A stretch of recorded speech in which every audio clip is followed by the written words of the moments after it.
Loves, welcome back to my secret YouTube channel. Yes, I'm so excited to have you guys because I know I've been neglecting you. I know I haven't. Don't be mad at me. Life has been lifing, but I'm here now and I got plenty of time for y'all because we're going to talk about it. We're going to talk about it. But I really want to get right into it. I don't want to do any long talk. So let's get straight into the video. All right, so when everything seems to be falling apart, is it really falling apart? Like, worst case scenario that you have going on right now and you think that life is falling apart, is it really? And then I wanted to think about it from a different point of a perspective. So think about it like this. Say you're going through a shift in your career where you're feeling bored or uninspired. And you do the same mundane routine, so you start to get upset and you don't know why you're feeling depressed about your life. And this is something that I'm personally understanding right now because I've recently quit a large part of my six-figure business, even though it didn't make logical sense at the time because everything was going fine. But you see, it's hard to see that the thing that you're holding on to just may be the thing that you need to bring you back to your center. It might be the thing that you need to let go to bring you into that redirection. Or maybe it's how the universe moves in cycles. So for the past few days, I've taken time off. I've not forced myself to make a decision or to get acting on my impulses. I really want to understand which direction I'm going in. And so the past few days has helped me to understand reality creation in a way that I've never understood reality creation before. And of course, I'm going to share with you what I've learned. So we're going to talk about my favorite book, you guys. And if you don't know, everything we learn about manifestation pretty much comes from this book. From the Kabbalion is based around the laws of the universe, and they all work well together. And everything that stems from manifestation comes from these laws. You can parallel it back to these laws. So if you have these laws in mind, you hold the key to manifestation on a whole nother level. All right. So we're going to go over the first law. So as we know, the first law is the all is mind or imagination.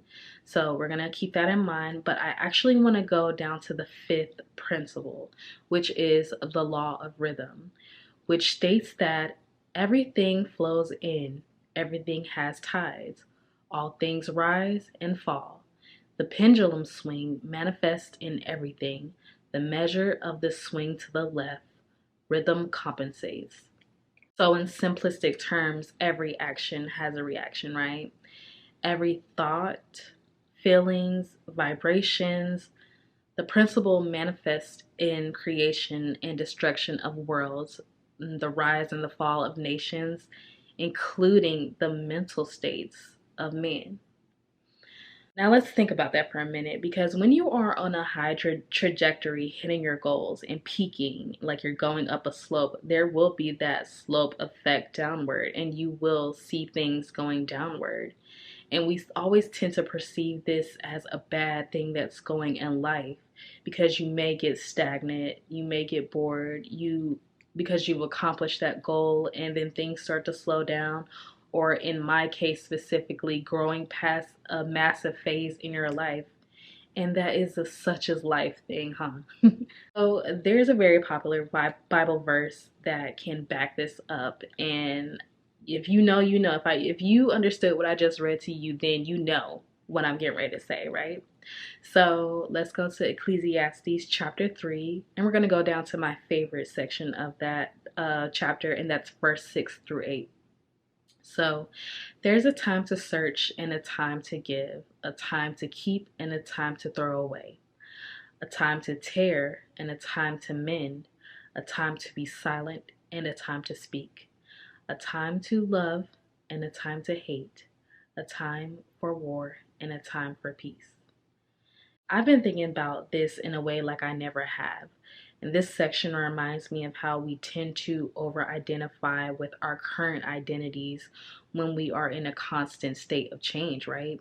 Even when it feels as if things and everyone kind of appears the same, life is still moving, that vibration that we're all moving in and out is still moving, so nothing ever truly stays the same.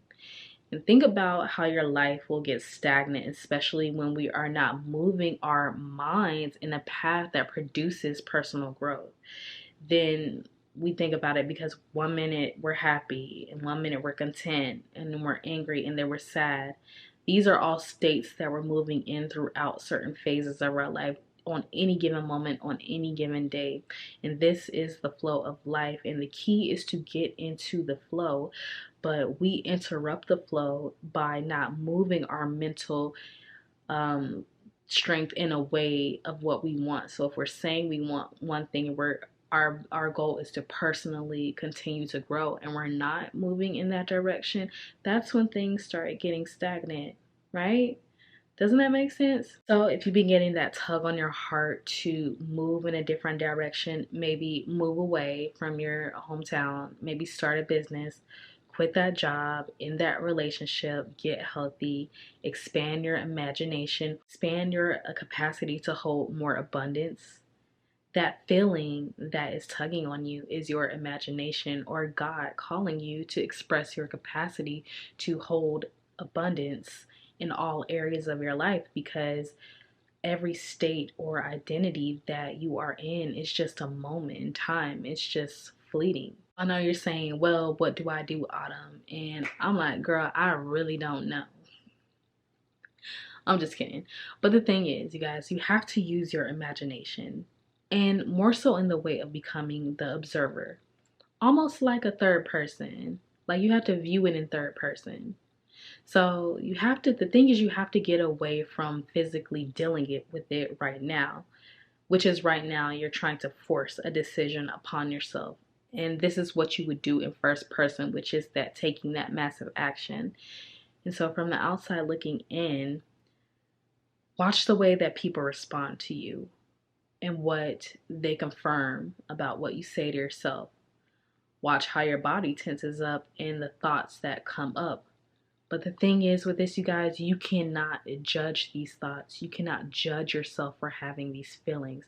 This is what keeps the resistance built up, because we are constantly judging ourselves for having these emotions, because we place meaning that because we feel this feeling that we associate it with a bad feeling, or it actually being a bad karma or something like that, when it could very well just be meant for your good, to move you on this path through life to get you to your ultimate goal. What I found really funny about this is the fact that I realized it was not the situation that was upsetting me. It was my ego fighting with me, like fighting with my imagination or my higher self, calling me to get back into the state of flow.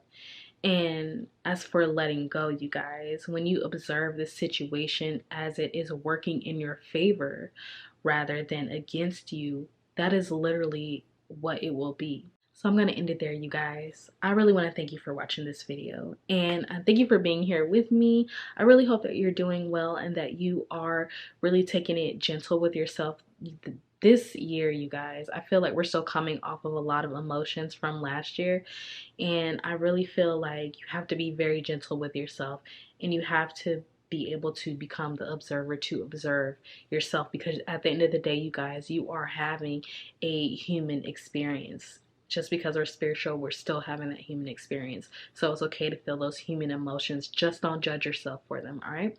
So if you made it to the end of this video, and you have not checked out my free mindset assessment, it is in the link. It is free. And if you haven't checked out my identity manifesto, I recommend that you do, because you can restructure yourself. You can recreate yourself with this. It's a 35-page book that walks you through your building your new identity and the habits that you want to keep for that new identity, and the habits that you are getting rid of. We are discarding those. So that is in the bio as well, you guys. I appreciate you. And honestly, you should be following me on TikTok, because that's where y'all really get to know me. Y'all will be able to see my dogs, hang out with my dogs, hang out with me on my everyday to day life. And yeah, so as you can tell, I got time to actually make more videos now. So I'm excited for us. I'm excited for our relationship, and I'm excited for where we're going. Also, coaching is back up. It is in the link in the bio as well. So I do shame coaching, and I help you transmute your shame into energy for you to use, for you to manifest what you want. All right, because we're getting everything that we want, but we're understanding ourselves more in the process, and as growing together as a collective. All right, so I love you guys, and I'll see you on my next video. Bye.